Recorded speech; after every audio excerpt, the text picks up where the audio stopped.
You have 10 seconds. That's how long you'd stay conscious in the vacuum of space. You wouldn't explode like a balloon, and you wouldn't instantly freeze. Instead, something much quieter kills you. The vacuum tears the air from your lungs in a violent rush, and the oxygen in your blood stops reaching your brain. 10 seconds, then the lights go out. But here's the terrifying part. You're not dead yet. Your heart is still beating. Your body is still fighting. And if someone reaches you in time, you could actually survive. Space isn't just cold. It isn't just empty. Space is an environment that breaks almost every assumption the human body depends on to survive. Here on Earth, your body exists inside a carefully balanced system. The atmosphere surrounding the planet provides pressure. It delivers oxygen. It shields you from dangerous radiation coming from the sun and deep space. Every breath you take, every cell in your body, every chemical reaction keeping you alive evolved under those exact conditions. It took billions of years for life to adapt to them. Step outside that system without protection, and suddenly your body is dealing with conditions it has literally never evolved to handle. And this isn't just a thought experiment anymore. Human beings are traveling to space more often than ever before. Governments are planning missions back to the moon. Eventually, astronauts will attempt something even more ambitious: a journey to Mars. Private companies are already launching civilians into orbit. With every mission comes the same unavoidable risk, however small, of a depressurization event or a suit malfunction. Which means understanding how the human body reacts to vacuum isn't just curiosity. It's life or death engineering.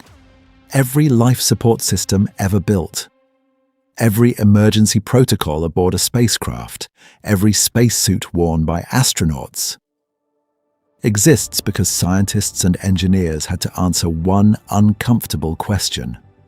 What happens if the protection fails? And surprisingly, we don't just have theories. We have real data, real accidents, real near misses, and in at least one case, a real survivor.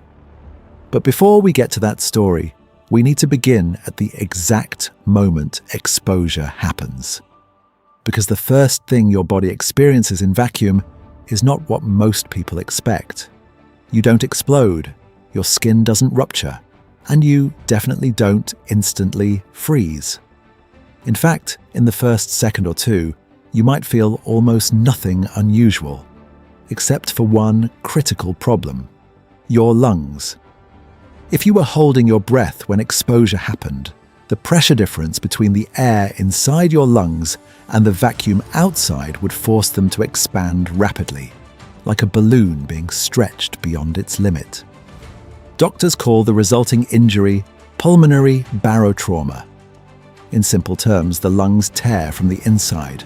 So the first rule of sudden vacuum exposure is deeply counterintuitive. You must exhale immediately. Let the air leave your lungs. If you do that, the next phase begins. And this is where things get strange. Space has essentially no atmospheric pressure, about 1/10,000,000th of what you experience standing on Earth's surface. Because of that, the gases dissolved in your bloodstream start coming out of solution. Nitrogen forms bubbles inside the blood and tissues. This is the same process that affects deep-sea divers who ascend too quickly. It's called decompression sickness, sometimes known as the bends. Inside the body, these bubbles can cause severe joint pain and interfere with blood flow. But even as that begins happening, another process is already racing ahead of it. Your brain is running out of oxygen. Your blood still contains some oxygen for a short time, but without pressure, your lungs can't replenish it. The brain is the most oxygen-hungry organ in your body. Within about 10 to 15 seconds, it begins to fail. First, your vision starts narrowing.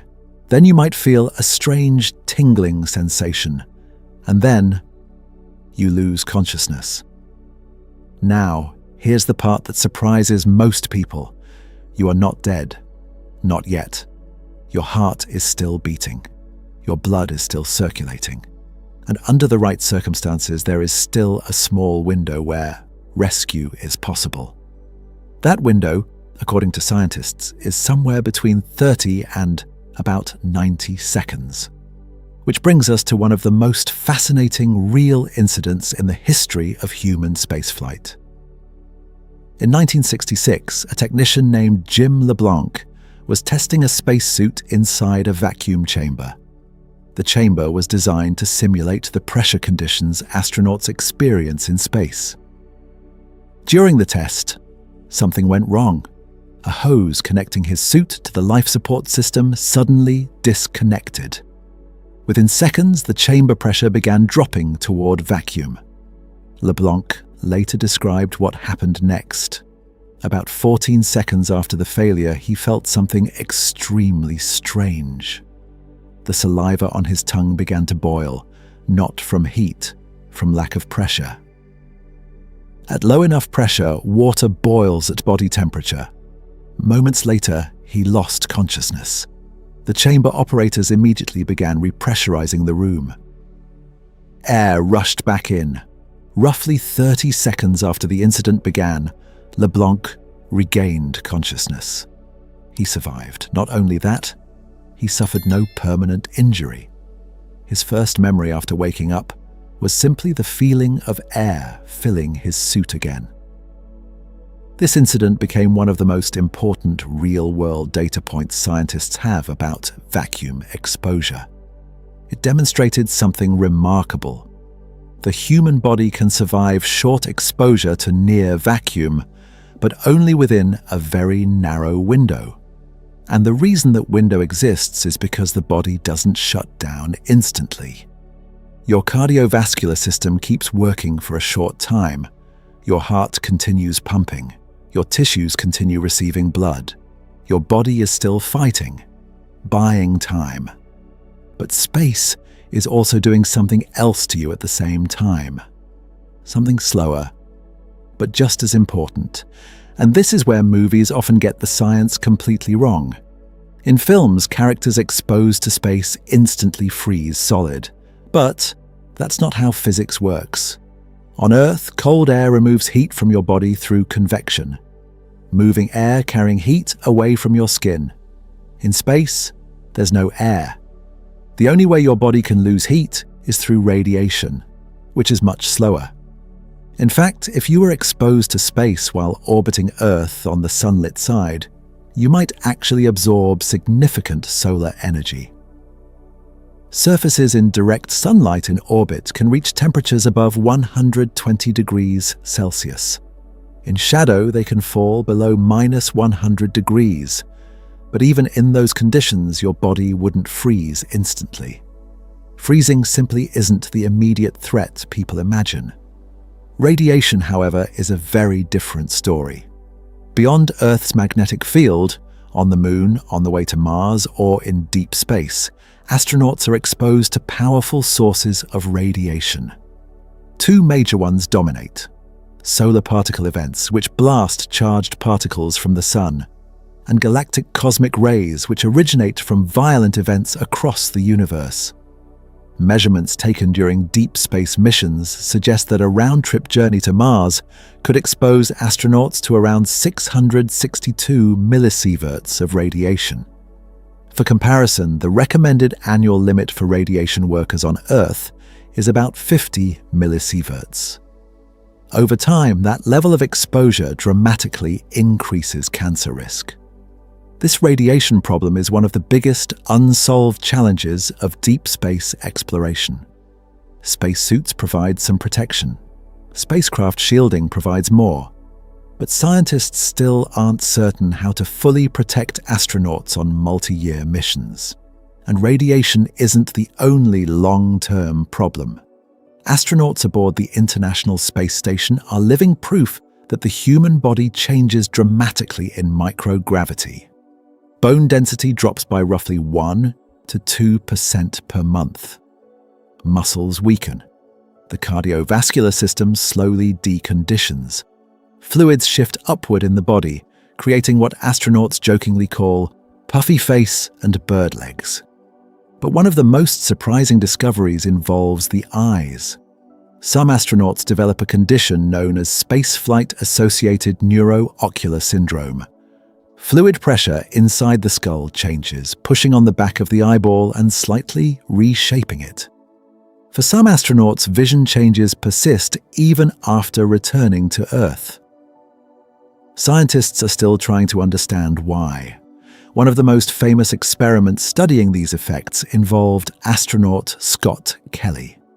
He spent nearly a full year in orbit while his identical twin brother Mark remained on Earth. Comparing the two provided an unprecedented look at how space alters the human body. Researchers discovered changes in gene expression, shifts in the gut microbiome, temporary changes in chromosome structures associated with aging. Most of these effects reversed after Scott returned to Earth, but not all of them, which raises an enormous question for the future. If humans are going to travel to Mars, a journey that could take years, what long-term changes might we face? So if we step back and look at the full picture, the timeline of vacuum exposure becomes clearer. In the first seconds, your lungs empty. Gases in your blood begin forming bubbles. Within about 15 seconds, consciousness fades. And somewhere between 30 and 90 seconds, the body reaches a point where recovery may no longer be possible. Yet inside that narrow window, survival can happen. Jim LeBlanc proved it. And that single fact has shaped the design of every spacesuit, every spacecraft, and every emergency system humans have built for spaceflight. Which brings us to something remarkable. The fragility of the human body in space isn't just a limitation, it's a design challenge. Every generation of engineers studies these risks and builds better ways to overcome them. The first astronauts who walked on the moon wore suits that protected them from vacuum, radiation, micrometeorites, and extreme temperatures all at once. The astronauts who eventually travel to Mars will likely wear something even more advanced. And someday, if we develop the habitats, medical technologies, and shielding imagined in science fiction, traveling beyond Earth might become routine. We're not there yet, but every experiment, every mission, every strange piece of data about the human body in space brings us closer. Because the universe isn't hostile, it's just indifferent. And indifference, it turns out, is something humans are remarkably good at overcoming. If you're curious about the limits of human space travel, consider subscribing. I'll see you in the next one.